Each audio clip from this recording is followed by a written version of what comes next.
I pause for a moment, my tone contemplative. I must admit, the thought of working with someone from the year 2026 is intriguing. That's the real reason I'd like to work with you, Mr. Liebert. Sonoria tells me more seriously, her gaze darkening with an emotion I couldn't quite place. Contempt? Anger? Disdain? No, it seemed more complex than that. Almost as complex as the emotions I felt in my own chest. If you think things are bad now, the future is much worse, I assure you. Staged wars, people starving to make ends meet, and the ignorance all around only grows. She pulls out a device that looks like a cellular phone, but it was much more advanced than the basic flip phones that currently existed. Interesting. Sure, technology, medicine, and science have made great advancements, but the depravity and greed only worsen, and with it, so does the state of society. Manners forgotten, common courtesy lost, and humanity becomes an all-for-one race simply to survive.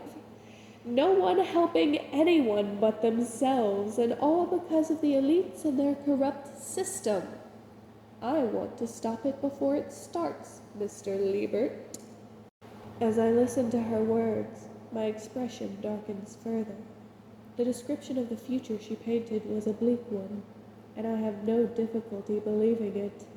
The greed and corruption in society was already rampant now. I can only imagine how much worse it would become. I stare at the advanced device in her hand for a moment, before my gaze returns to her face, my jaw clenching. You speak of the elites as a threat to the very fabric of society. She almost sounded just like me, except she didn't hide her emotions away like I did. She wore them, seeming to use them as a way of disguising herself.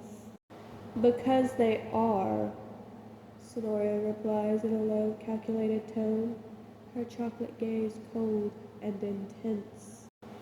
My expression matched her intensity, a hint of anger and dark amusement flickering in my eyes. I had long harbored a deep hatred for the elites and their greed, but to hear that it only grew worse in the future fueled my fury.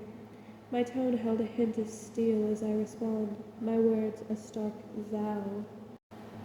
Then it seems our goals align. This woman was more like me than I had expected. Do I take this to mean we are now allies in this crusade against corruption?